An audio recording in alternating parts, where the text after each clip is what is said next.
Ever wonder why the guys carrying the absolute heaviest physical burden in World War II got paid the absolute least? Forget the Hollywood Brotherhood myth.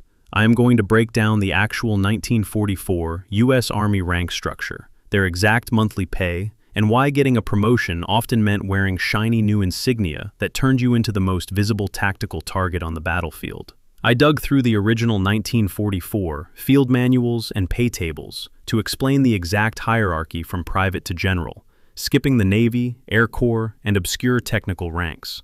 This system is a brutal chain reaction. If the sergeants failed, the entire platoon collapsed. You need to see all 4 chapters to understand how this massive machine actually functioned. And hey, I am only human, so if I mess up a specific 80-year-old pay rate, correct me in the comments. Let's step away from the general's maps and drop into the mud. Chapter 1. The Foundation. Before authority was ever issued, endurance was the prerequisite. This is the systemic reality of the ground forces' enlisted soldiers. At the absolute bottom of the chain was the private, pay grade 7. On paper, his base pay was a flat $50 a month, roughly $800 today. He had 0 rank insignia on his sleeve. The field manual said his job was to carry 60 pounds of equipment, march forward, and shoot his rifle. But the trench reality was a completely different world. First, the economics. He didn't actually see those $50. The government usually deducted about $7 right off the top to pay for his national service life insurance. Think about that. He paid out of his own pocket just to ensure his family got a check if he became a casualty. Add a $20 allotment sent back home to his parents, and this kid was getting handed pocket change by the paymaster. He was making pennies a day to endure the harshest conditions of the war. And speaking of survival, the new replacements learned a brutal lesson in trench adaptation on day 1. They threw away the heavy, impractical gear the quartermasters issued them. Gas masks went straight into the ditch. Heavy coats were left behind. A veteran private carried only what kept him functional: extra ammo, dry socks, and a reliable trench knife. He was at the absolute bottom of the statistics. If a higher rank misread a map, the private was the one who carried the physical burden of that bureaucratic mistake. Survive a few months, stay out of trouble, and you became a private first class. Pay grade 6. You received a massive $4 raise, bringing you to $54 a month. Adjusted for inflation, that is about $860 today. The military administration considered that single stripe a fair reward for experience. The trench reality? That experience meant you were usually handed the 20-pound Browning automatic rifle. You became the squad's primary base of fire, and mathematically, that instantly made you the primary tactical target for concentrated enemy fire. The bureaucratic reality was stark: a $4 premium to carry the heaviest weapon and draw the highest volume of hostile attention. Next up the ladder is the corporal, pay grade 5, taking home $66 a month, over $1,000 today. This is where the real mental burden started. 2 stripes meant you were the assistant squad leader. The field manual stated your job was tactical control. But the actual reality on the ground? Your job was translating paper orders into forward momentum, often managing inexperienced replacements under heavy artillery fire. You didn't just worry about your own task anymore. You carried the psychological weight of the squad's cohesion. If you failed to maintain that momentum, the whole unit stalled and became a static target. The administrative truth? The Army bought that immense psychological burden for a mere $12 raise. But here is where the Army's pay system revealed a fundamental flaw in wartime compensation. Enter the technician 5th grade, also pay grade 5, making the exact same $66 a month as a combat corporal. The only difference was a small T under their chevrons. These guys were mechanics, radiomen, and medics. They were highly trained specialists, which is why the institution valued them. But the gritty truth? They held no formal command authority. It created a visible cultural divide within the ranks. A specialist maintaining vehicles miles behind the front line was making the exact same money as the corporal managing a squad under direct fire. It was a classic bureaucratic paradox. The system compensated technical skill and frontline leadership at the exact same rate, ignoring the drastically different survival realities. Looking at Tier 1, the economics are stark. For $50 a month, the system bought total physical commitment and maximum operational exposure. Notice the bureaucratic paradox at the bottom. The The technician 5th grade earned the exact same $66 as a combat corporal. The institution valued a mechanic's technical skill at the precise same rate as a squad leader's tactical control. Chapter 2. The critical continuity. If the privates provided foundational endurance, the non-commissioned officers were the system's tactical continuity. Platoon function was dependent on their systemic function. I have often said the hardest job in the Army was the sergeant, pay grade 4, making $78. Adjusted, that is roughly $1,250 today. This single promotion moved you from assistant to full squad leader. The manual assumed you managed 12 men in perfect conditions. The actual reality? You often managed a depleted squad through chaotic tactical engagements, making split-second decisions. Economically, the base pay lagged so far behind the responsibility that sergeants fought hard for the combat infantryman badge, just to secure an extra $10 a month. And regarding critical field adaptations, sergeants quickly learned to smear thick mud over the bright white stripes painted on their helmets. The institution preferred visible lines of authority, but the frontline reality was harsh. Standing out made you a primary target. If the sergeant was incapacitated, the entire unit lost its momentum. Moving up, we find the staff sergeant, pay grade 3, pulling in $96 a month. That is roughly $1,540 today. On paper, he was often designated as the platoon guide, or an experienced squad leader assisting the commissioned officers. But what did that actually mean when the operational plans broke down? The tactical reality was constant crisis management. His job was managing localized chaos and supply distribution under direct fire. When a squad ran low on ammunition or medical supplies during an engagement, the formal supply chain essentially ended. The staff sergeant was the one who had to leave cover to manually redistribute those resources. The bureaucratic system demanded continuous forward momentum, but executing that meant the staff sergeant had to physically expose himself to concentrated frontline fire, just to keep the unit functioning. At the very top of the enlisted hierarchy was the technical sergeant, serving as the platoon sergeant, or the legendary first sergeant at the company level. Pay grade 2. They made $115 a month, or about $1,850 today. The manual stated he managed supply, discipline, and morning reports. The operational reality? He was the absolute backbone of the unit. The bureaucratic system relied heavily on this seasoned veteran to bridge the gap between formal command instructions and actual frontline conditions.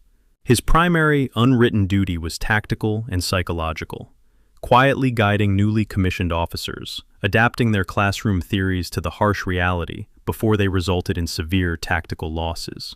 The military structure demanded strict obedience to the officer ranks, but practically, the platoon often maintained its cohesion because of the quiet competence of the first sergeant.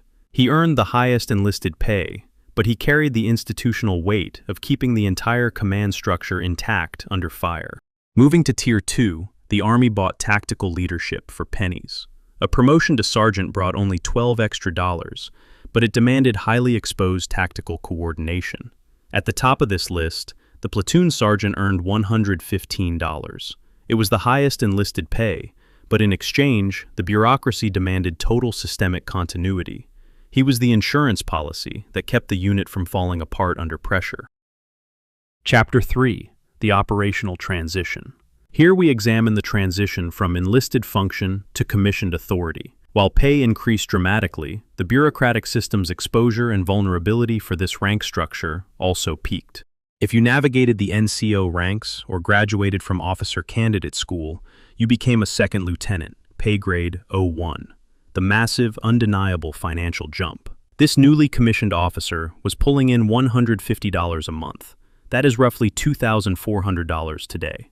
This money came with a clean uniform, gleaming gold bars, and formal authority. But in the grim math of the front line, that visible prestige created a profound tactical vulnerability. The operational reality for a second lieutenant was statistically unforgiving. Often arriving fresh from training, they were tasked with leading veterans who had already endured extensive combat. They quickly learned a critical field adaptation: never stand out. The military's insistence on visible rank, those gleaming gold bars, made them priority targets for concentrated enemy fire. To operate effectively, lieutenants would often obscure their collar insignia, smear mud over their helmet markings, and carry a standard M1 rifle instead of an officer's submachine gun to blend in with the $50 privates. The prestige of the rank came with a severe operational cost. The bureaucratic system was frequently so strained that it relied on battlefield promotions. When a unit's command structure collapsed, a hardened staff sergeant would often receive an immediate field commission to second lieutenant, right in the trench. The administrative paperwork would have to catch up later. It was the ultimate bureaucratic concession. Formal classroom training was replaced by sheer combat experience, but usually only after the original officer had become a casualty. Gain enough operational experience, and you became a first lieutenant, a single silver bar, pay grade 02. You received a modest $16 raise, bringing you to $166 a month. Adjusted, that is roughly $2,660 today. Administratively, it was a pay bump, but tactically, it carried the exact same frontline exposure. In the infantry, the functional difference between a first and second lieutenant was minimal in the mud. They received slightly more pay for the identical environmental hazards. Their primary bureaucratic function was mastering the captain's responsibilities, analyzing logistics, supply routes, and unit strength. In the cold math of the military machine, a first lieutenant was essentially designed as an operational redundancy, a trained successor waiting in the trench, ready to seamlessly take over the entire company if the commander was incapacitated. At the absolute apex of direct field command was the captain, the legendary company commander, 2 silver bars, pay grade 03. This was significant compensation, $200 a month, equating to roughly $3,200 in today's economy. This rank served as the ultimate link between strategic planning and tactical execution. For many enlisted men, the captain was the highest-ranking officer they regularly saw. But what was the defining administrative burden of this role? The captain was personally responsible for the payroll. Once a month, the company commander had to physically sign for, transport, and distribute a significant sum of government cash directly to the men in the field. It was a surreal piece of military bureaucracy, meticulously counting out federal dollars and managing financial ledgers in the middle of a combat zone. He didn't just direct fire teams. He was the unit's literal physical link to the government's grand budget. In Tier 3, the financial leap is undeniable, but it came with a massive operational cost. $150 for a second lieutenant bought formal authority, but it also made them highly visible targets for concentrated fire. And the captain, pulling in $200, wasn't just a tactician. He carried the defining frontline administrative burden, personally managing the government's payroll and logistics while standing in the mud. Chapter 4. Strategy. Conceptual assumptions. Here we move beyond tactical function into the highest command tiers. As physical exposure lessened, the military machine demanded total operational abstraction. Strategic plans were now drafted in tons, miles of advance, and assumed unit readiness percentages. The major represents the crucial transitional rank in the military hierarchy, pay grade 04, earning $250 a month, or roughly $4,000 today. The operational reality shifted drastically here. While still exposed to field hazards, their primary battle was against the crushing administrative weight of the military machine. For a major, the trench economy was replaced by the supply chain. His job was calculating exactly how many tons of rations, medical supplies, and ammunition a battalion needed to function. The critical operational skill wasn't marksmanship, it was mastering the bureaucratic flow. A bad logistical calculation at this level meant a frontline unit ran out of ammunition during a critical engagement. At this rank, the harsh reality of military administration set in. Individual soldiers had to be viewed as data points in a massive operational equation. The necessary strategic distance had officially begun.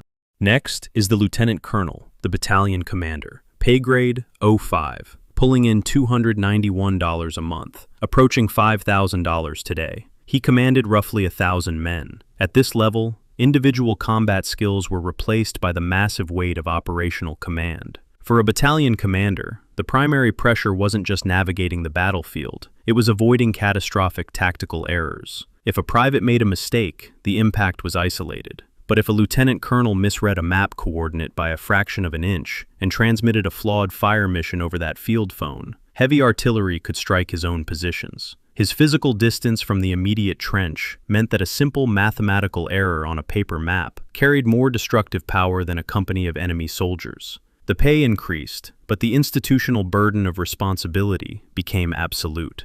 Then you reach the colonel, the regimental commander. Pay grade 06, making a base of $333 a month, well over $5,000 today. At this rank, the military scale shifted into a massive corporate enterprise. A colonel managed over 3,000 men. At this scale, the system forced an impossible perspective. Individual faces were inevitably replaced by unit designations and readiness percentages. The harsh administrative reality? A colonel was essentially a chief executive in uniform. His job was managing the cold mathematics of war. When a regiment's strength was depleted to secure a vital sector, the institutional perspective had to shift from the human cost to calculated strategic exchanges. Finally, near the apex of this entire hierarchy was the lieutenant general. Pay grade 08 with a massive base pay of $833 a month, plus institutional allowances that often more than doubled that amount. By this stage, the military machine demanded total operational abstraction. The general's command environment, with dedicated housing, extensive staff support, and strategic distance from the line, was designed not just for comfort, but to allow him to focus on political friction, grand resource allocation, and the integrity of entire fronts. And here lies the ultimate bureaucratic truth of the structure. The higher the rank, the wider the conceptual assumptions.